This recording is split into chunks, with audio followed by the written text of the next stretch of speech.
বন্ধুরা, আসসালামু আলাইকুম। কেমন আছেন আপনারা সবাই? আশা করি ভালো আছেন, সুস্থ আছেন। আজকেও প্রতিদিনের মতো আমার আর একটি ভিডিও নিয়ে দৈনন্দিন জীবনের আপনাদের মাঝে হাজির হলাম। তো এই যে সকালবেলা উঠেছি, উঠে কিন্তু আজকে ইলমা স্কুল যাবে না বলতেছিল, বায়না ধরছে আজকে স্কুলে যাবে না। মানে ও সপ্তাহে একদিন স্কুল যেতে যেতেও একদিন মিস দিবেই, এইরকম ওর বায়না। তো আজকেও আর কি স্কুল যাবে না বলতেছিল, ওর নাকি ভালো লাগতেছে না। আর ইলমা খুব ফাঁকিবাজ হয়ে গেছে। তো যাই হোক, স্কুল যাবে না বারবার বলতেছিল। তো তোমার আমিও বললাম যে থাক গা, ও যেহেতু যেতে চাচ্ছে না, ইচ্ছার বিরুদ্ধে কোনো কিছু করার দরকার নাই। তো তারপরে আমি রান্নাঘরে 9টার দিকে চলে আসলাম। সকালে উঠছি অবশ্য, ইলমা ঘুমাচ্ছিল। ইমানির অবশ্য একদিন পরপর উদ্ভাসে পরীক্ষা হচ্ছে। তো আজকে ইমানির পরীক্ষা নাই, রাত জেগে বই পড়ে। তো ইমানি আর কি ভাবলাম যে দুই বোনে ঘুমাচ্ছে, ঘুমাক, ওদের ডাকি নাই আর কি। তো ওরা ঘুমাচ্ছে, এই জন্য ভাবলাম যে কি নাস্তা বানাবো, ওরা কি খাবে, আমি কি বানাবো।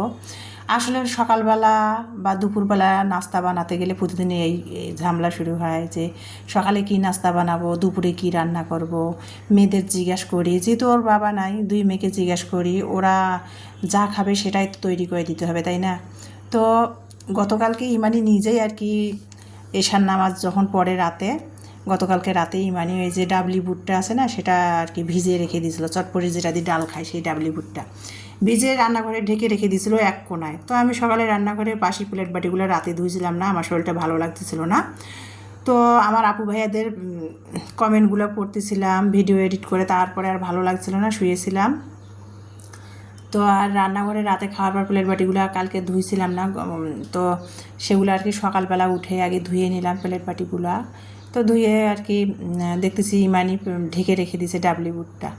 তো জিজ্ঞেস করলাম, ও ঘুম থেকে উঠেছে, জিজ্ঞেস করলাম ফ্রেশ হচ্ছিলো, তো বললাম যে ডাবলি বুট কী জন্য ভিজিয়ে রেখেছে। ও বলতেছে ও নাকি ডাবলি বুট সিদ্ধ করে পরোটা দিয়ে খাবে। তো যাই হোক, ডাবলি বুটটা সিদ্ধ দিয়ে দিলাম, দিয়ে আর কি তারপরে মানে ছোলা যেরকম সিদ্ধ করে না, সেই রকমই আর কি।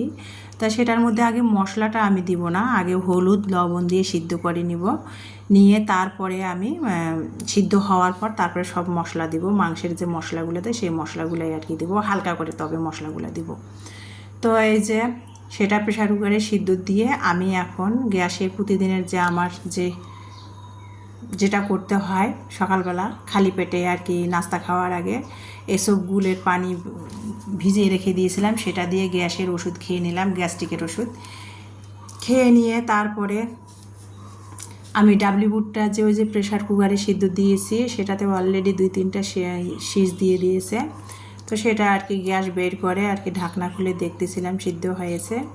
রাতে ভিজিয়ে রাখা হয়েছিল, তো সিদ্ধ হয়েছে, সেটা এখন আমি ঢেলে নিচ্ছি। ইমানি আমার পাশে আসলো, তো বলছে আম্মু দাও আমি করি, তুমি আটা ছানো পরোটা বানার জন্য। তো ইমানি পরোটা খায় না, যদিও ইলমা খাবে, বলছে যে আম্মু ইলমা খাবে আমিও খাবো, আমার জন্য আর আলাদা করে রুটি বানার দরকার নাই।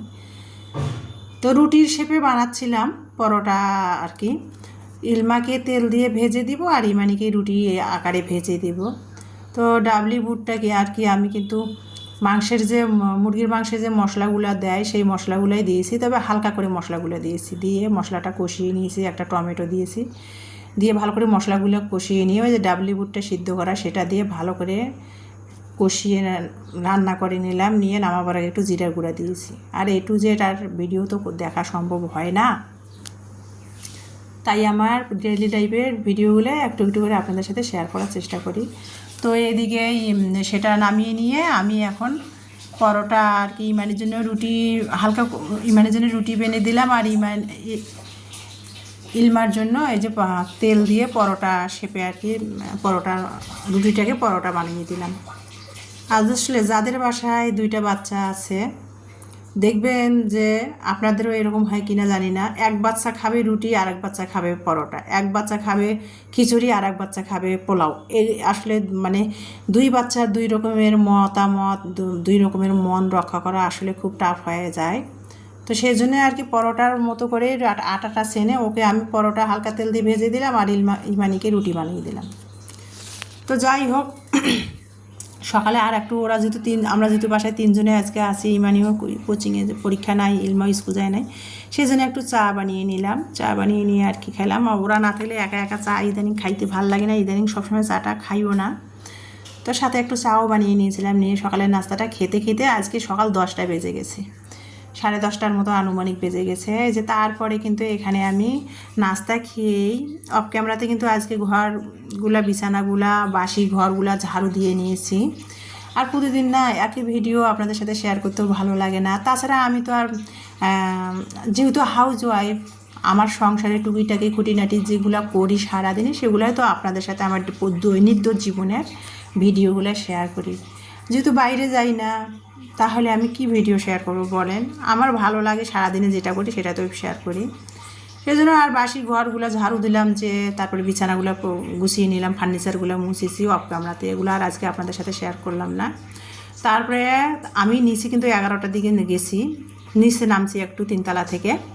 নিচে নেমে বাড়িওয়ালা ভাইদের বাগানে আর কি কত সুন্দর সজনা আর কি ডাল কেটে দিয়েছে সজনা খাওয়ার পর, তো আবার নতুন করে সজনা গাছে কুশি গজাইছে না, কি সুন্দর দেখেন কচি কচি সজনা পাতা, সেগুলো বাগান থেকে তুলে নিয়ে আসলাম। তো ভাবলাম যে আজকে সজনা পাতা, তেলাকোচের পাতা, তারপরে সাথে আর কি ওই যে কিছু যে ডাঙ্গা শাক হয় না, এমনিতেই হয় যেগুলা লাগায় না, সেই ডাঙ্গা শাকগুলা, তারপরে সাথে দুই একটা লাউয়ের ডগা, মানে 4-5-6 মিশালি শাক আর 5 মিশালি শাক বাড়িওয়ালা ভাইদের বাগান থেকে আমি তুলে নিয়ে আসছি। এসে কিন্তু শাকগুলো বেছে নিচ্ছিলাম। আর ইলমা 2 বোনকে পড়াতে বসায় আমি নিচে গিয়েছিলাম, এসে শাকগুলো বেছে নিলাম, বাছতেছিলাম আমি সামনের রুমে ফ্যানের বাতাসে বসে।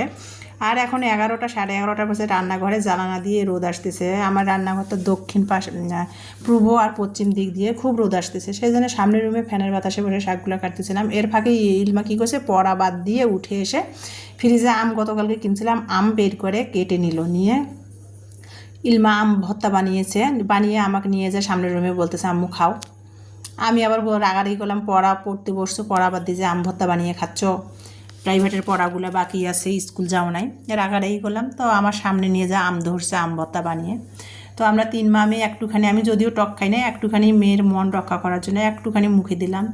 আর বসে বসে শাকগুলা কেটে তারপরে ক্যামেরাতে ধুয়ে, তারপরে এই যে শাকের সাথে কিন্তু আমি শাকের ডাঁটাগুলা আর সাথে 2-3টা আলু দিয়েছি চিকন চিকন করে কেটে, দিয়ে আমি সব ধুয়ে নিয়ে চুলার পাড়ে চলে আসলাম। চুলা জ্বালিয়ে প্যান বসিয়ে দিয়ে পেঁয়াজ কেটে দিলাম, শুটকি দিলাম, তেল দিলাম, দিয়ে ভেজে নিলাম পেঁয়াজে শুটকিয়ে একসাথে ভেজে নিয়ে ওর মধ্যে রেগুলার যে মশলাগুলো দেওয়া হয় তরকারিতে, মাছের মধ্যে বা তরকারির মধ্যে, সেই মশলাগুলো দিলাম, দিয়ে তারপরে কষিয়ে নিচ্ছিলাম শুটকিয়ে, শাকের ডাঁটায়, আলুয়ে। আর আমরা তো সরিষার তেলের তরকারি খাই, সরিষার তেলের তরকারি এমনিতেও কিন্তু হালকা মশলা দিয়ে রান্না করলে কিন্তু অসম্ভব মজা লাগে। সরিষার তেল খাই, তারপর কাঁচামরিচটা সারা বছরে আমি খাই, এমনিতেই কিন্তু সেই তরকারিগুলো মজা হয়, স্বাস্থ্যের জন্য তো খুবই উপকার। তো কষিয়ে নিলাম শুটকি, আলু, শাকের ডাঁটাগুলো কষিয়ে নিলাম, সেগুলো আর কি সে পানিটা একটু শুকিয়ে গেছে, কষা হয়ে গেছে। ওই যে ধুয়ে রাখছি 5 মিশালি শাক, দেখেন লাউ শাকের ডগা, তেলাকোচর পাতা, সজনা পাতা, ডাঁটা শাক, এর মধ্যে 2-1টা পুঁই শাকও আছে, মানে ভ্যারাইটিস শাক আর কি 5 মিশালি, সেগুলো বাগান থেকে তুলে আনলাম। সেগুলো আর কি এই যে দেখতে পাচ্ছেন, সেই কষিয়ে রাখা শাকের ডাঁটা, আলু, শুটকি তার উপর দিয়ে দিলাম, দিয়ে ঢাকনা দিলাম, একটু কমে গেলে তারপরে নেড়ে চেড়ে উল্টে পাল্টে নিব। আর এদিকে ইমানি ওই যে কালকে বাড়িওয়ালা ভাইরা ওনাদের আর কি ক্ষেত থেকে যে ভুট্টা নিয়ে আসছিলো, 2টা কালকে দিয়েছিলো ইলমাকে ভেজে খাওয়ার জন্য সারিয়ান। সো ইমানি বলতেছিলো আম্মু ভুট্টা একটা ছিলে দেয়, তুমি ভিজায় রাখো, মানে একদিন ভিজিয়ে রাখলে এটা আর কি তুমি সিদ্ধ করে ব্লেন্ডার করে বড়া বানাই দিও। তো সিদ্ধ করলে আর বড়া হবে, বড়াটা তো মশমশে হবে না। তো ওকে বললাম ছিলে দাও, পরা যদি হয়ে থাকে আর ভুট্টাগুলো এড়াই দাও, পানিতে ভিজায় রাখো, আমি মানে সারা রাত ভেজা থাকলে পরের দিনে ভিজলে তোমাকে বড়া বানাই দেবো ব্লেন্ডার করে। তো সেটা ভিজিয়ে রাখলাম, ও ভুট্টা থেকে আর কি ভুট্টাগুলো এড়াই দিল খোসা থেকে, তো সেটা পানিতে ভিজায় রাখলাম। আর চুলার মধ্যে তো শাক বসাই দিয়েছি। আর এদিকে অপর সাইডে আমি ওই যে ফ্রিজ থেকে সকালবেলা ঘুম থেকে উঠেই কিন্তু কাঁচামরিচ বের করে রাখছিলাম, ফ্রোজেন করে যে কাঁচামরিচ বক্সে করে রেখে দিয়েছি, সেগুলো বের করে রাখছিলাম, বরফ ছাড়ছে, সেগুলো কিন্তু আমি এই যে 1 চা চামচ করে একটা করে ভাগ করে ধুয়ে দিলাম। এই যে মানে এই ভাগগুলা করে করে মশলার বক্সে রেখে দিলাম। বরফ ধরলেও কোনো সমস্যা নেই, রান্নার সময় একটা করে ভাগগুলা বের করে তরকারির মধ্যে দেওয়া যাবে। আমি সেইভাবে প্রসেসিং করে রাখলাম, আর এভাবে আমি সারা বছরে এভাবে খাই। এই যে একটা করে দলা মানে একটা করে ভাগ তুলে নিব, দলাগুলা তরকারির মধ্যে দিব, বরফ থাকলেও কোনো সমস্যা হবে না। সেইভাবে আইডিয়া করে নিলাম। মানে এক সপ্তাহ খাবো, শেষ হবে আবার বের করব। তো সেটা করে ফ্রিজে রেখে দিলাম। দিয়ে তারপরে এই যে দেখতে পাচ্ছেন অপর সাইডে শাকের পানিটা শুকিয়ে গেছে, শাকটা নেড়ে চেড়ে এই যে উল্টায় পাল্টায় দিয়ে এখন চুলার জালটা বন্ধ করে দিব। মলা মাছের শুটকি দিয়ে পাঁচমিশালি শাক ভাজি করে নিলাম। আর ভাবছিলাম যে আজকে আম দিয়ে টক ডাল রান্না করব। তো এই যে বাড়িওয়ালা ভাইয়ের কাজের খালা একটু মসুরের ডাল, আমার মেয়েরা চুলায় রান্না করার ডাল পছন্দ করে, তো উনি ডাল রান্না করলে আমার মেয়েদের দেয়। তো আজকে ওনারা হয়তো ডাল রান্না করছে, সেটাই আমার মেয়েকে দরজায় লক করে দিয়ে দিল। তো এই জন্য ভাবলাম যে খালা তো ডাল দিছে, তাহলে আর আবার অহেতু ডাল রান্না করলে তাহলে নষ্ট হবে না, সেই জন্য আর রান্না করলাম না আম দিয়ে টক ডাল। তো ভাবলাম যে আগামীকাল রান্না করব। তো আজকে ফ্রিজে করলা ভাজি ছিল গতকালকের, সেটা আর আজকে আর কি দুপুরের পাঁচমিশালি শাক আলু দিয়ে শুটকি, মলা মাছের শুটকি দিয়ে চচ্চড়ি করে নিলাম।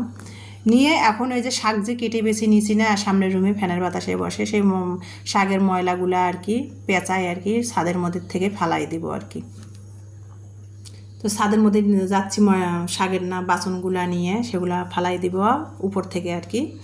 আর ঘরের মধ্যে কিছু পেপার, পলিথিনের ব্যাগ, হাবিজাবি জমছিল, সেগুলো ভাবলাম যে ভাইয়াদের চুলার পাড়ে দিয়ে আসি। খালা আগামীকাল চুলা জ্বালাবে। এখন যেহেতু খালার রান্না শেষ, প্রায় 2:30 বেজে গেছে, খালার তো রান্না শেষ, চুলার পাড়ে রেখে দিয়ে আসি। খালা আগামীকাল চুলা জ্বালাবে। তো সেই পলিথিনের ব্যাগ, ঠোঙ্কা ঠাঙ্গি, হাবিজাবি মুখগুলো আর কি চুলার পাড়ে, এই যে হাবিজাবি ময়লা হাবিজাবি এগুলো আর কি চুলার পাড়ে রাখিয়ে দিলাম। খালা আগামীকাল চুলা জ্বালাবে সকালে এসে।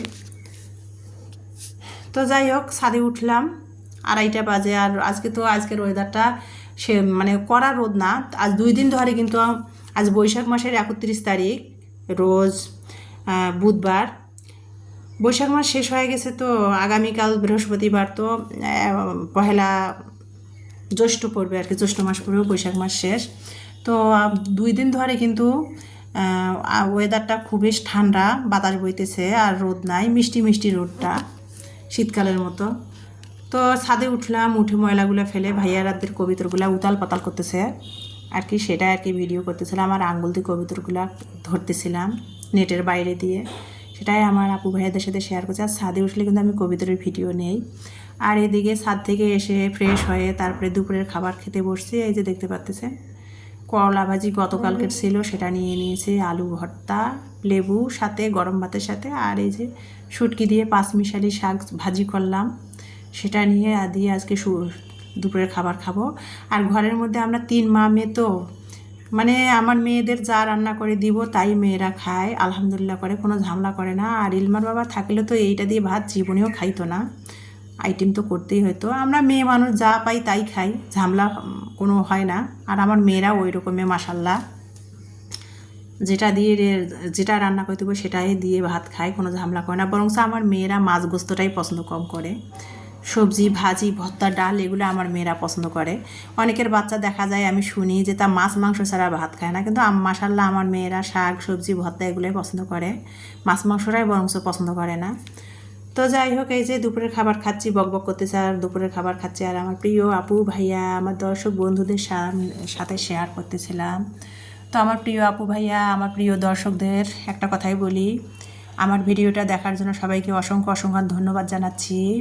আমার নেক্সট ভিডিও দেখার সবাইকে আমন্ত্রণ জানিয়ে দুপুরের খাবার খেতে খেতে বিদায় নিব। সবাই ভালো থাকবেন, সুস্থ থাকবেন, নিরাপদে থাকবেন। সবার পরিবারের জন্য দোয়া করি, সবাই আমারও পরিবারের জন্য দোয়া করবেন। তো আজকে এই পর্যন্ত, বিদায়, আল্লাহ হাফেজ।